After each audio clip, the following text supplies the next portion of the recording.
ಈಗಿನ ಸ್ವಲ್ಪ ನಿಯಂತ್ರಣದಲ್ಲಿದೆ. ಇವತ್ತು ನಮ್ಮ ಜೊತೆ ನಮ್ಮ ಜಿಲ್ಲೆಯಲ್ಲಿ ನಮ್ಮ ಜಿಲ್ಲಾ ಉಸ್ತುವಾರಿ ಕಾರ್ಯದರ್ಶಿಗಳು ವಿಪುಲ್ ಪನ್ಸರ್ ಸಾಹೇಬರು ಬಂದಿದ್ದಾರೆ. ಅವರು ಎಲ್ಲ ಕಡೆ ವೀಕ್ಷಣೆ ಮಾಡ್ತಾ ಇದ್ದಾರೆ. ಈಗಾಗಲೇ ನಾವೊಂದು ಕಾಳಜಿ ಕೇಂದ್ರವನ್ನು ನೋಡಿದ್ದೀವಿ. ಹಾಗೂ ಈಗ ಇವತ್ತು ನಾವು ಲೋಳ್ಸೂರು ಬ್ರಿಡ್ಜ್ ಹತ್ರ ಬಂದಿದ್ದೀವಿ. ಒಂದೂವರೆ ದಿವಸದಿಂದ ಇಲ್ಲಿ ಸ್ವಲ್ಪ ನೀರು ಹರಿಯೋದು ಜಾಸ್ತಿ ಆಗಿ ಈ ಬ್ರಿಡ್ಜು ಮುಳುಗಡೆ ಆಗಿದೆ. ಆಲ್ಟರ್ನೇಟ್ ರೂಟ್ ನಾವು SP ಅವರ ಜೊತೆ ಡಿಸ್ಕಸ್ ಮಾಡಿಕೊಂಡು ನಾವು ಆಲ್ರೆಡಿ ಎಸ್ಟಾಬ್ಲಿಷ್ ಮಾಡಿದ್ದೀವಿ. ಜನರಿಗೆ ಇಲ್ಲಿಂದ ಅಲ್ಲಿ ಹೋಗಲಿಕ್ಕೆ ಯಾವುದೇ ಸದ್ಯಕ್ಕೆ ತೊಂದರೆ ಇಲ್ಲ. ಆದರೆ ನೀರಿನ ಮಟ್ಟ ಈಗ ಕಡಿಮೆ ಆಗ್ತಾ ಇದೆ.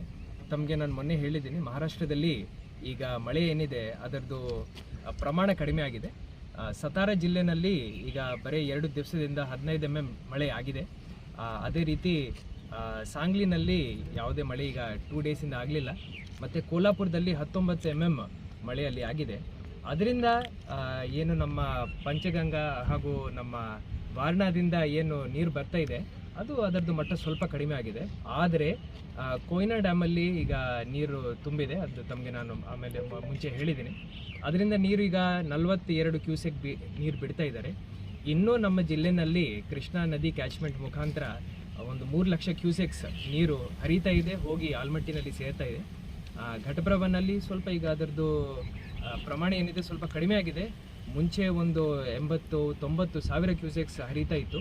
ಅದು ಈಗ ಕಡಿಮೆ ಆಗಿ ಸ್ವಲ್ಪ 60-65 ಸಾವಿರ ಕ್ಯೂಸೆಕ್ಸ್ಗೆ ಬಂದಿದೆ. ಅದರಿಂದ ಬ್ರಿಡ್ಜ್ ತಾವು ನಾನು ಹಿಂದ್ಗಡೆ ನೋಡ್ಬೋದು, ಅದರ ಮೇಲೆ ಇರೋ ನೀರಿನ ಪ್ರಮಾಣ ಕಡಿಮೆ ಆಗಿ ಈಗ ರೋಡ್ ಕಾಣ್ತಾ ಇದೆ. ಹೌದು, ರೋಡ್ ಮೇಲೆ ಸ್ವಲ್ಪ ದುರಸ್ತಿ ಕೆಲಸ ನಾವು ಮಾಡಬೇಕು. ಅದು ಇವತ್ತು ಸಂಜೆ ಮಾನ್ಯ ಮುಖ್ಯಮಂತ್ರಿಗಳು ನಮ್ಮ ಜೊತೆ ವಿಡಿಯೋ ಕಾನ್ಫರೆನ್ಸ್ ಮುಖಾಂತರ ಒಂದು ಮೀಟಿಂಗ್ ಮಾಡ್ತಾರೆ. ಅದರಲ್ಲಿ ನಮ್ಮ ಜಿಲ್ಲೆನಲ್ಲಿರುವಂಥ ಪರಿಸ್ಥಿತಿ ನಾನು ಈಗಾಗಲೇ ಜಿಲ್ಲಾ ಉಸ್ತುವಾರಿ ಮಂತ್ರಿಗಳ ಜೊತೆನೂ ಚರ್ಚೆ ಮಾಡಿದ್ದೀನಿ, ಎಲ್ಲ ಶಾಸಕರ ಜೊತೆನೂ ಚರ್ಚೆ ಮಾಡಿದ್ದೀನಿ. ಎಲ್ಲ ಇಂಜಿನಿಯರ್ಗಳ ಮುಖಾಂತರ ನಾವು ರೈಟಿಂಗಲ್ಲಿ ಎಲ್ಲ ಏನೇನು ಲಾಸಸ್ ಆಗಿದೆ ಅದರ ಬಗ್ಗೆ ಒಂದು ರಿಪೋರ್ಟು ತರಿಸ್ಕೊಂಡಿದ್ದೀವಿ. ಅದರ ಪ್ರಕಾರ ನಾವು ಮುಖ್ಯಮಂತ್ರಿಗಳಿಗೆ ಹೇಳ್ತೀವಿ, ನಾವು ನಮ್ಮ ರಿಕ್ವೆಸ್ಟ್ನವರ ಎದುರುಗಡೆ ಹೇಳ್ತೀವಿ. ಇನ್ನು ನಮಗೆ ನಿರೀಕ್ಷೆ ಇದೆ, ನಮಗೆ ಪರಿಹಾರನೂ ಸಿಗುತ್ತೆ. ಅದು ಪರಿಹಾರ ಸಿಕ್ಕಿದ ತಕ್ಷಣ ನಾವು ಈ ರಿಪೇರಿ ಕೆಲಸಗಳನ್ನು ತಗೊಳ್ತೀವಿ ಅಂತ ತಮಗೆ. ಈಗ ಸದ್ಯಕ್ಕೆ ಅದರದ್ದು ಇನ್ಫ್ಲೋ ಇನ್ನೂ ಮಳೆ ಜಾಸ್ತಿಯಾಗಿ 35 ಸಾವಿರಕ್ಕೆ ಬಂದಿದೆ. ಈಗ ಹಿಡ್ಕಳಲ್ಲಿ ನಾವು ಏನು ಮಾಡ್ತಾ ಇದ್ದೀವಿ ಅಂದರೆ input is equal to output, inflow is equal to outflow ಇಟ್ಕೊಂಡಿದ್ದೀವಿ. ಅದರಿಂದ 35 ಸಾವಿರ ಏನು ಬರ್ತಾ ಇದೆ ಅದು ಹರಿತಾ ಹೋಗ್ತಾ ಇದೆ. ಸೊ ಸದ್ಯಕ್ಕೆ ಯಾವುದೇ ತೊಂದರೆ ಇಲ್ಲ. ನಮ್ಮ ಘಟಪ್ರಭಾ ಮೇಲೆ ತಮ್ಗೆ ಗೊತ್ತಿದೆ, ಸರಿಸುಮಾರು 70-75 ಬ್ಯಾರೇಜಸ್ ಇದ್ದಾವೆ.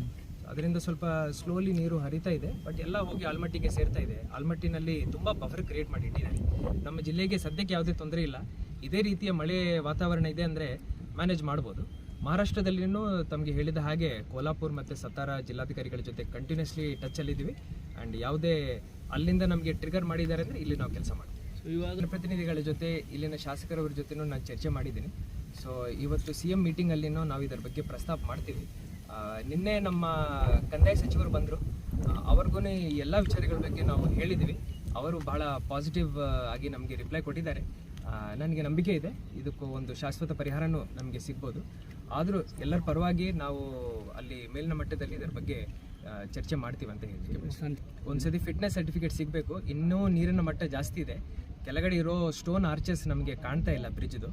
ನೀರಿನ ಮಟ್ಟ ಕಡಿಮೆ ಆದ ನಂತರ PWD ಅವರು ಬಂದು ಸ್ವಲ್ಪ ನೋಡಿಕೊಂಡು ಫಿಟ್ನೆಸ್ ಸರಿಯಾಗಿದೆ ಅಂದರೆ ಆ್ಯಂಡ್ ಮೇಲಿನ ಟಾಪ್ ಲೇಯರ್ ಆಸ್ಫಾಲ್ಟ್ ಏನಿದೆ ಅದು ಸ್ವಲ್ಪ ಅದಕ್ಕೂ ಧಕ್ಕೆ ಆಗಿದೆ. ಅದನ್ನು ರಿಪೇರ್ ಮಾಡಿಸ್ಕೊಂಡು ಮೋಟ್ರಬಲ್ ಕಂಡೀಷನ್ ಫಿಟ್ನೆಸ್ ಸರ್ಟಿಫಿಕೇಟ್ ಸಿಕ್ಕಿದ ನಂತರ ಇದನ್ನು ಓಪನ್ ಮಾಡ್ತೀವಿ.